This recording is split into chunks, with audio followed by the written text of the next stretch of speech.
भी हुआ होगा, नहीं हुआ हो तो बहुत अच्छी बात है। कॉन्ग्रुएंसी ऑफ ट्रायंगल, और फिर इस चैप्टर में जो हम बात करेंगे वो करेंगे सिमिलरिटी ऑफ ट्रायंगल। तो जनरली इसमें बहुत कंफ्यूजन होता है बच्चों को समझने में, लेकिन मैं आपको बहुत ही क्लियर और क्रिस्प तरीके से बताऊंगा कॉन्ग्रुएंसी और सिमिलरिटी दोनों में क्या डिफरेंस है, कॉन्ग्रुएंसी क्या है, सिमिलरिटी क्या है ट्रायंगल्स की स्पेशली। वो सिर्फ और सिर्फ कॉमन सेंस है, आपको कुछ भी रटने की जरूरत नहीं पड़ने वाली है। हेलो एंड वेलकम, मैं हूं कपिल भारद्वाज और 10th क्लास मैथमेटिक्स एनसीईआरटी की इस लेक्चर सीरीज में आज हम बात करेंगे चैप्टर नंबर 6 ट्रायंगल्स के बारे में। ट्रायंगल्स के बारे में आप ऑलरेडी 7th 8th और 9th क्लास में पढ़ चुके हैं। ट्रायंगल्स क्या होते हैं, जैसे कि वो पॉलीगन्स जिनमें कि 3 साइड्स होती हैं, तो इनका जो नाम है वो खुद ही सजेस्ट करता है ट्रायंगल्स, यानी कि ट्राई मीन्स 3 और एंगल मतलब एंगल्स। ओके, तो ये ट्रायंगल्स।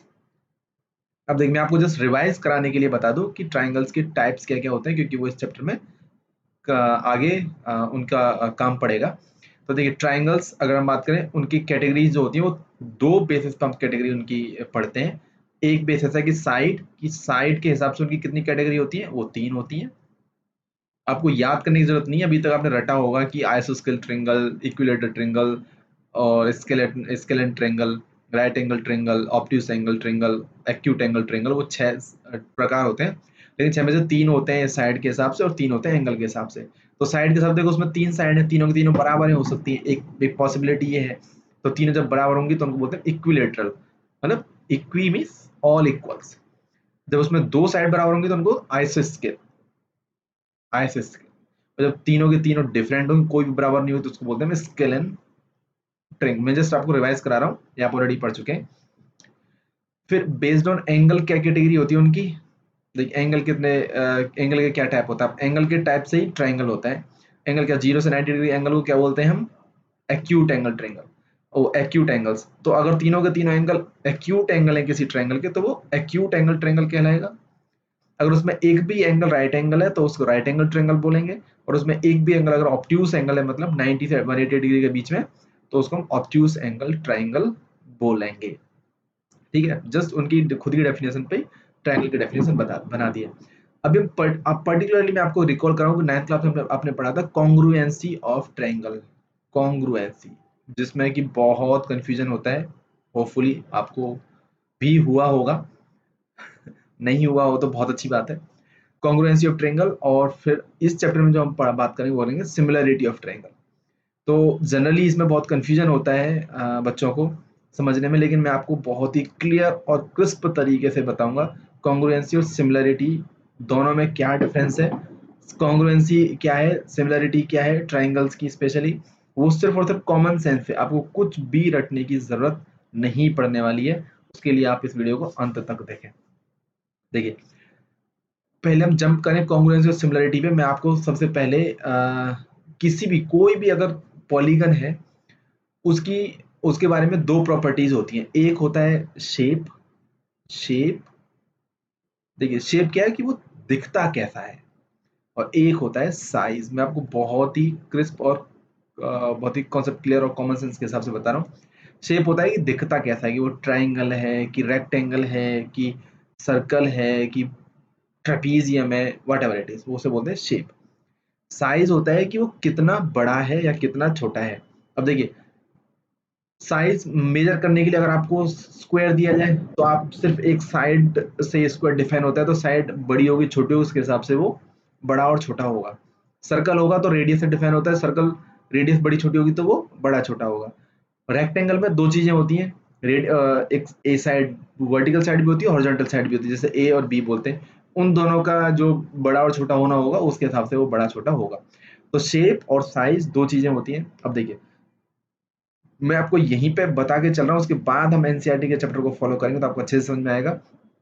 जो हमने कॉन्ग्रुएंसी पढ़ी थी, कॉन्ग्रुएंसी मतलब होता है, आप उसको सिंपल वर्ड में समझो, एग्जैक्टली द सेम थिंग।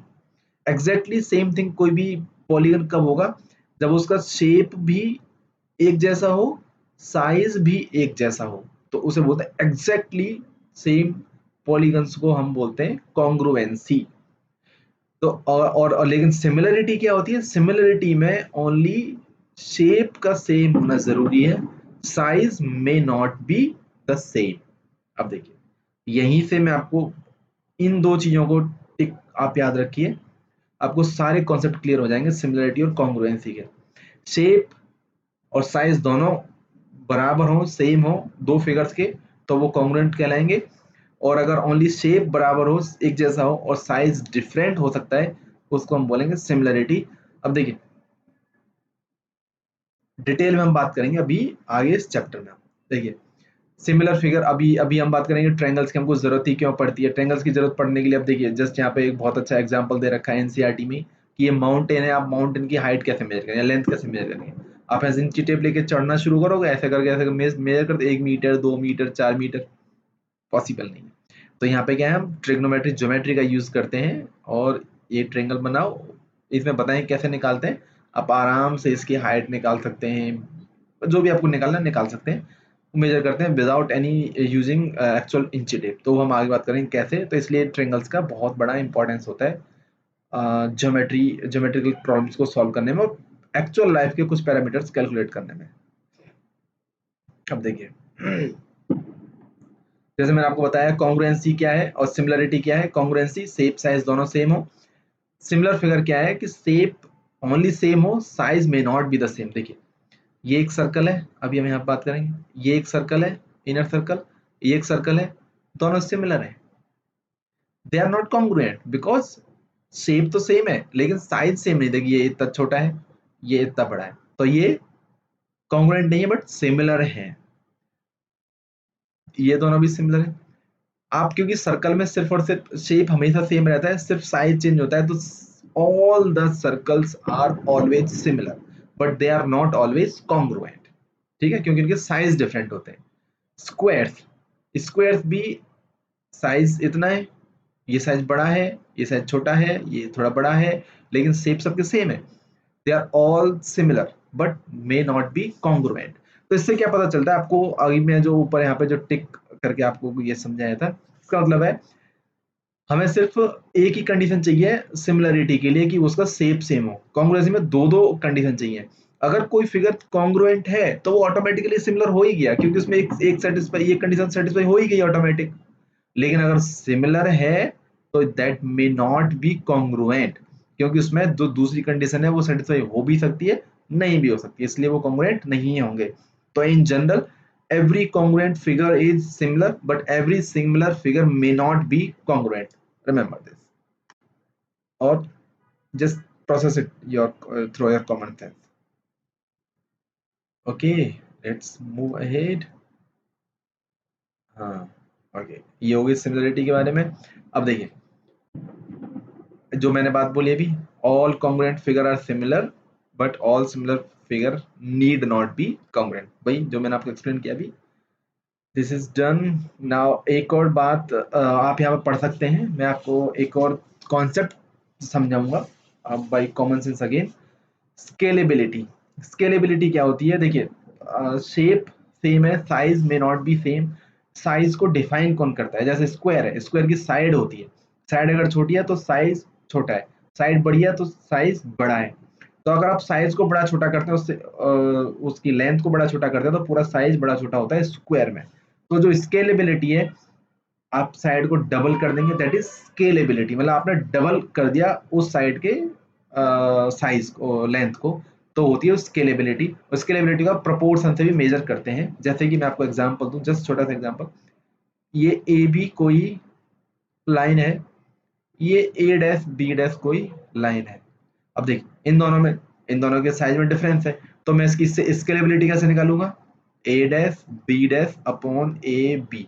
जो ये जो ये नंबर आया, that is the scalability of this line with respect to this line, मतलब कितने टाइम्स वो बड़ा या छोटा है उसको बोलते हैं स्केलेबिलिटी। ये बहुत ही काम आएगी आपकी सिमिलरिटी ऑफ ट्राइंगल्स में और सिमिलरिटी ऑफ फिगर्स में।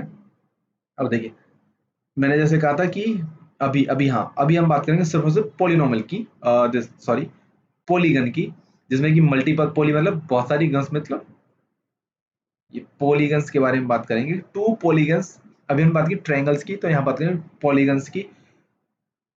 पॉलीगन्स, टू पॉलीगन्स कब सिमिलर होंगे उसके बारे में अगर हम बात करें तो उसकी डेफिनेशन क्या है कि वो होंगे if their corresponding angles are equal and their corresponding sides are in the same ratio. हमने क्या बात की थी सिमिलरिटी के बारे में, उनका शेप सेम होना चाहिए, साइज में नॉट बी द सेम। लेकिन शेप सेम होने के लिए अब देखिए, अगर सर्कल है, शेप सेम होने के लिए सिर्फ सर्कल होना चाहिए, कुछ नहीं करना, उसमें एंगल वाली बात ही नहीं है इसमें, ठीक है। लेकिन अगर वहीं पे एक स्क्वायर का शेप सिमिलर है, स्क्वायर में भी कुछ नहीं चाहिए, सिर्फ और सिर्फ एक स्क्वायर होना चाहिए, दे आर ऑलवेज सिमिलर, क्योंकि उसमें एक ही पैरामीटर होता है। लेकिन यहीं पे अगर हम बात करें रेक्टेंगल की, देखिए कैसे चीजें बदलती हैं। ये एक रेक्टेंगल है, ठीक है, और आपका ये एक और रेक्टेंगल है, देखिए इसका जो शेप है वो रेक्टेंगल है, और इसका भी शेप रेक्टेंगल है, but size may not be the same. ये साइज बड़ा है, ये छोटा है, ये बड़ा है, ये छोटा है, लेकिन ये सिमिलर होंगे। उसको अगर हम मैथमेटिकल टर्म में बोलें, किसी भी शेप को डिफाइन करने के लिए, किसी भी पॉलीगन के शेप को डिफाइन करने के लिए दो चीजें आती हैं, एक उसकी साइड और एक उसका एंगल। तो अगर आपने एंगल चेंज कर दिया, सपोज करो ये रेक्टेंगल की जगह मैं इसका एंगल, ये 90 डिग्री सारे एंगल होते हैं इसके, इस 90 डिग्री को मैं किसी एक एंगल को चेंज कर दूं, इसको मैं ऐसे बना दूं और बाकी सब सेम रहने दूं, ये भी 90, ये भी 90 है,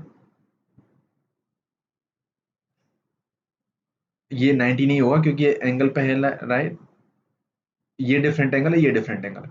तो ये जो दोनों शेप है ये सेम नहीं रहे। तो शेप जो है एंगल्स पे बहुत डिपेंड करता है, एंगल्स पे डिपेंड करता है शेप, उसकी स्केलेबिलिटी डिपेंड करती है उसकी साइड्स पे, ठीक है।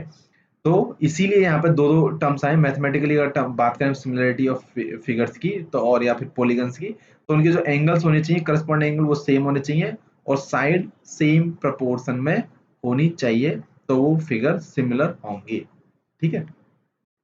अभी देखिए, अभी हम बात करेंगे आगे।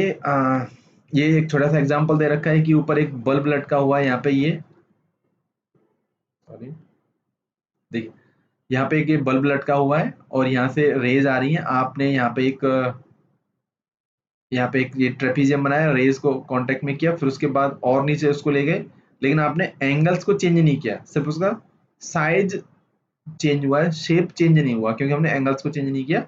तो these two figures will be similar. और उसमें क्या कंडीशन रही, क्योंकि हमने एंगल्स को चेंज नहीं किया, तो उसकी जो सारी करस्पॉन्डिंग साइड्स हैं उनके जो रेशियो होंगे वो सेम होंगे। ए बी, ए बी, यहाँ पे A B dash, B C, B C dash, A D dash, D C dash, ये तीनों के तीनों, चारों के चारों रेशियो बराबर होंगे। इसे बोलते हैं स्केलेबिलिटी, जो मैंने आपसे बात की थी कि रेशियो ऑफ टू लेंथ्स। अब देखिए यहाँ पे एग्जांपल है कि ये दोनों के सिमिलर होंगे कि नहीं होंगे। देखिए ये 85 एंगल है, ये 85 एंगल है, ये 70 है, ये 70 है, 105 105, 100 100 मैच कर गए। अब देखिए ये 4.8 है, ये 2.4 है, डबल 4.2 है, 2.1 है, डबल 2.5 5, डबल 1.5 3, डबल साइड का रेशियो सेम है, सारे एंगल सेम है, तो ये सिमिलर फिगर होंगे।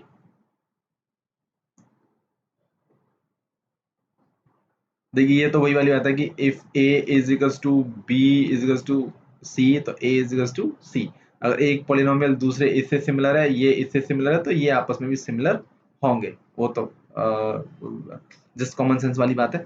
सिमिलरली ये आपका स्क्वायर को भी देख सकते हैं आप कि वो सेम उसमें है कि नहीं है। अभी देखिए इस एक्सरसाइज में हम जल्दी से बात करेंगे क्योंकि ये कॉन्सेप्ट वाली एक्सरसाइज है, काफी इंपॉर्टेंट है। All circles are always similar, congruent नहीं, सिमिलर, क्योंकि उनका शेप हमेशा सेम रहता है। All squares are again similar, क्योंकि उनका शेप हमेशा सेम रहता है, साइज में not be the same. All triangles are similar equilateral triangle, क्योंकि इक्विलेटरल ट्रायंगल क्या होते हैं, उनके तीनों एंगल बराबर होते हैं। जब तीनों एंगल बराबर ही होते हैं तो हमेशा हर ट्रायंगल के एंगल्स बराबर होंगे होंगे, बस साइड का रेशियो चेंज होगा, जो कि और तीनों साइड का रेशियो वो सेम रहेगा। Two polygons of the same number of sides are similar if their corresponding angles are equal and their corresponding side are in proportional, may not be equal but in proportion, ठीक है। अब देखिए ये आप second और third आप खुद कर सकते हैं। अभी हम बात करेंगे सिमिलरिटी ऑफ ट्रायंगल्स। डेफिनेशन हम ऑलरेडी पढ़ चुके हैं कि टू ट्रायंगल सिमिलर कब होंगे, जब करस्पॉन्डिंग एंगल उनके इक्वल होंगे और जो करस्पॉन्डिंग साइड्स हैं उनके रेशियो सेम होंगे और वो प्रोपोर्शनल में होंगे। उससे पहले one of the most important theorem not only in this chapter but for future also is the proportionality theorem और जिसे हम थेल्स थ्योरम भी बोलते हैं। वो पहले हम समझेंगे कि वो कहती क्या है, फिर उसके बाद हम बात करेंगे कि वो आती कैसे है।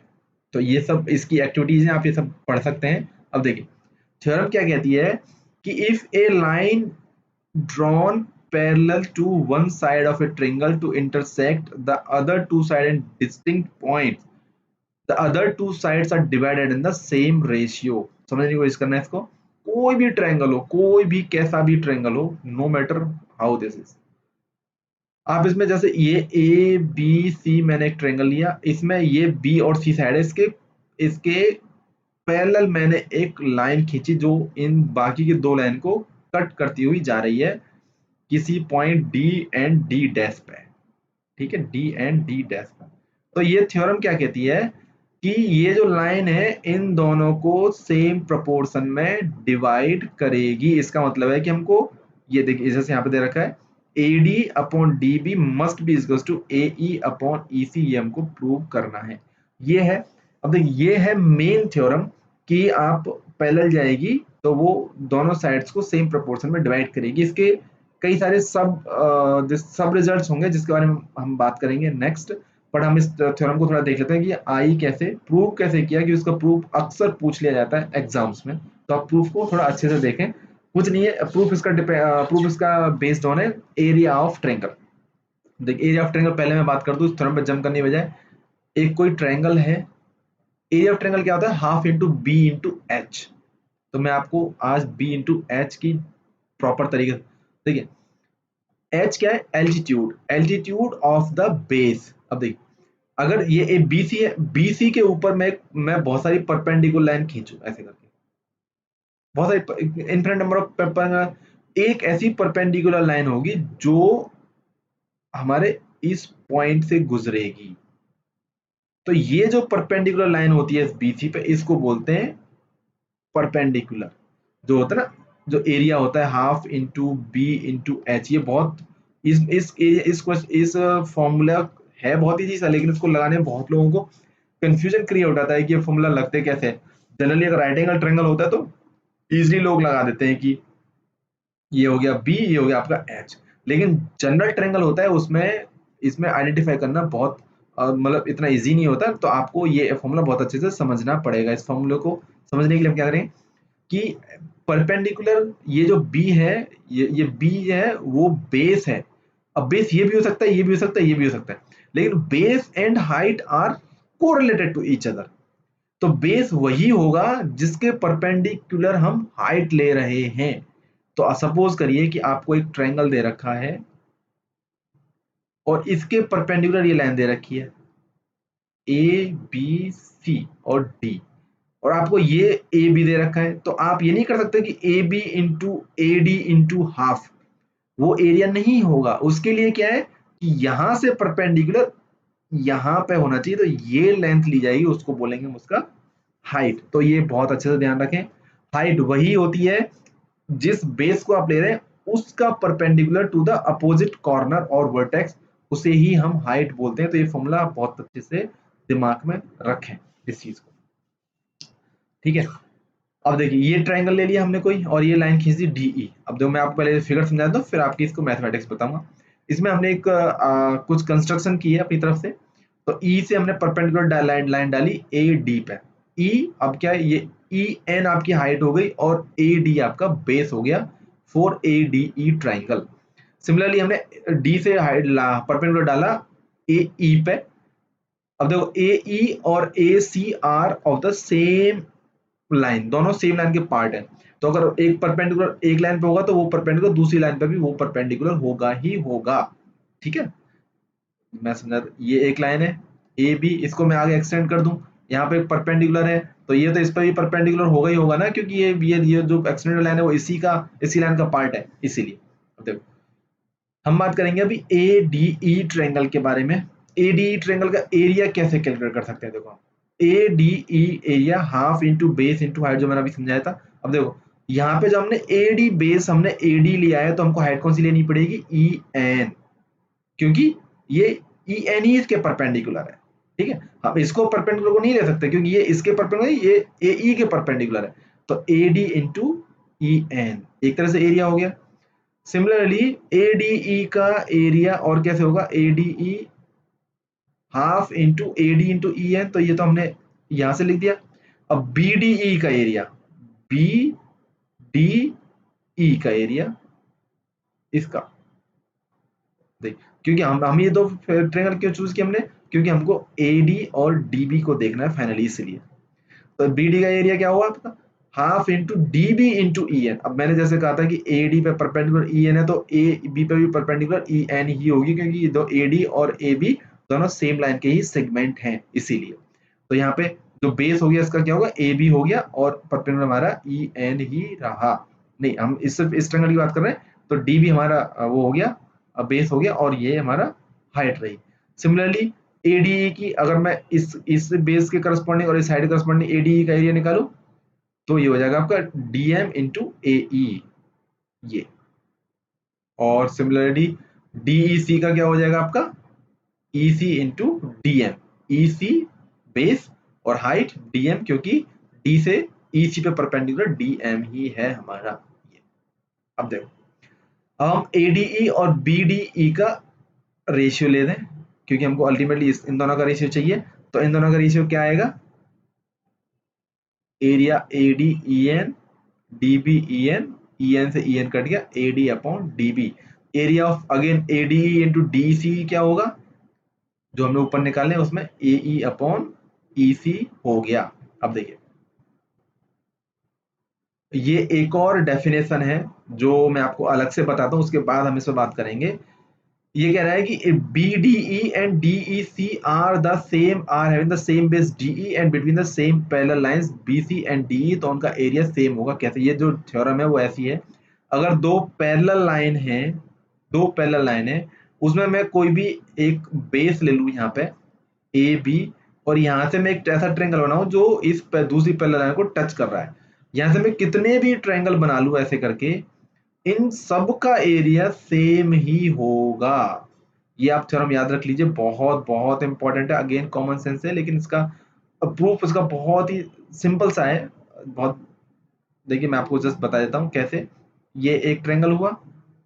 अब ये जो पैरेलल लाइंस होती है उनके बीच की जो डिस्टेंस होती है, उनकी परपेंडिकुलर डिस्टेंस ही होती है, तो वो हमेशा सेम रहती है, हर एक के लिए सेम रहती है।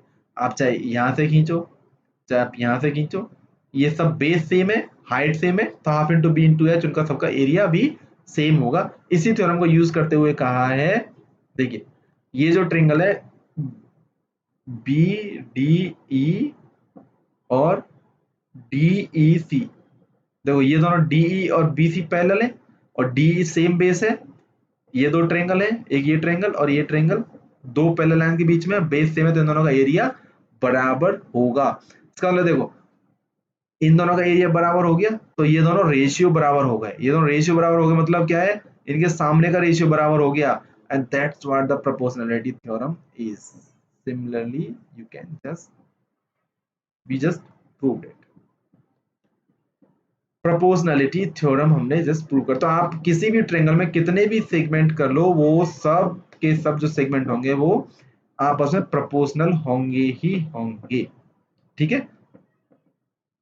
तो ये हो गया आपकी प्रोपोर्शनैलिटी थ्योरम। अब देखिए 6.2 जस्ट उल्टी है उसकी, क्या है? If a line divides any two sides of the triangle in the same ratio then that is the line is parallel to, अभी हमने क्या कहा था कि पैरेलल लाइन जाए तो वो उसको सेम रेशियो में डिवाइड करेगी। लेकिन अभी हम क्या कह रहे हैं कि अगर सेम रेशियो में कोई लाइन डिवाइड कर रही है तो वो पैरेलल होगी, रिवर्स। ठीक है, तो दोनों थ्योरम सेम ही है, जस्ट वो रिवर्स है। तो एग्जांपल 1 इसी प्रोपोर्शनैलिटी थ्योरम के ऊपर एग्जांपल 1 है, देखिए if a line intersect side AB AC of triangle D is respectively and is parallel to BC के ये पैरेलल है, prove that AD upon AB and AE upon AC are equal. Proportional है, मतलब दोनों का proportion same है, ratio same है। तो देखिए हम बाई प्रोपोर्शनलिटी थ्योरम क्या कह सकते हैं, एडी डीबी एई ईसी दोनों का रेशियो जो होगा वो सेम होगा। हमने क्या लिखा, एडी अपॉन डीबी एई अपॉन ईसी। अब देखो इसको कुछ नहीं, आपने हमने इसको जस्ट उल्टा करके लिख दिया, DB upon AD EC upon AB. उल्टा करके क्यों लिखा मैं आपको बताता हूँ। ये भी आपको क्या करना है आगे ज्योमेट्री में इंपॉर्टेंट है कि आपको रिजल्ट कहाँ तक पहुंचना है, कौन से रिजल्ट तक पहुंचना है, तो आपको क्या क्या उसमें मैथमेटिकल सिंप्लीफिकेशंस करने पड़ेंगे, वो भी बहुत इंपॉर्टेंट है। देखिए इसमें क्या, इसको उल्टा क्यों किया, मुझे एक्चुअली प्रूव क्या करना है, A D upon A B, A B मेरा नीचे आना चाहिए, ठीक है, ए बी मेरा नीचे आना चाहिए। और मुझे ये रिजल्ट हमारे पास ऑलरेडी है, तो ए बी आने के लिए देखिए ये डी बी है, डी बी है ना, ए बी आने के लिए क्या है, इस डीबी को देखो आप इस तरीके से भी कर सकते हैं, इसको दूसरे तरीके से भी कर सकते हैं, वो भी मैं आपको बता सकता हूँ। आप इसमें ऐसा भी कर सकते हैं कि एडी तो मुझे चाहिए ही चाहिए, तो एडी को मुझे छेड़ना नहीं है, डीबी डीबी मुझे चाहिए नहीं, तो डीबी की जगह मुझे क्या, ए बी चाहिए, तो आप इस ए बी को, इसको ए बी के टर्म में लिख दो, A B minus A D लिख सकते हैं इसको, है ना, equal to A E I need, I don't want to pocket, और ईसी क्या हो जाएगा आपका, again A C minus a ई, ठीक है। अब इनको रिवर्स कर दो, रिवर्स कर दो तो क्या हो जाएगा, क्योंकि नीचे दो है, दो टर्म है, तो उनको रिवर्स करके आराम से आप इनका डिवाइड कर सकते हैं, ए ई। देखिए अब क्या है, आप इन दोनों में डिवाइड कर दो, क्या हो जाएगा आपका, a B a d minus A d one, a c upon a e minus a e upon a e one, one से वन कैंसिल हो गया, a b upon a d a c upon a e, इन दोनों को फिर से reverse कर दो, तो a D upon A b is equals to A e upon a c आ गया। ये सब कुछ करने की जरूरत नहीं है, आप जस्ट कॉमन सेंस आप बहुत तरीके से कर सकते हैं, वहां पर उसने प्लस करके किया, मैंने उसको जस्ट उसके टर्म में लिख के किया है। सिमिलरली एग्जांपल 2 आप कर सकते हैं इजीली। फिर chapter exercise number 6.2, it's all about proportionality theorem. आप उस प्रोपोर्शनलिटी थ्योरम से सारे क्वेश्चंस कर सकते हैं, जो भी ना हो आप कमेंट सेक्शन में लिख के बताएं, हम वो आपको क्वेश्चन सॉल्व करके जरूर देंगे। अब criteria for similarity of triangle हम नेक्स्ट वीडियो में करेंगे, नेक्स्ट पार्ट में, क्योंकि ये बहुत बड़ी हो जाएगी अदरवाइज तो। और नेक्स्ट पार्ट में मिलेंगे आपसे इसी की पार्ट नंबर 2 वीडियो लेके। तब तक आप इस वीडियो को देखें, और जो क्वेश्चन ना हो आप उनको सॉल्व करें, और जो ना हो उनको कमेंट सेक्शन में लिख के हमें बताएं, तो हम उनको सॉल्व करके देंगे। तब तक के लिए थैंक यू।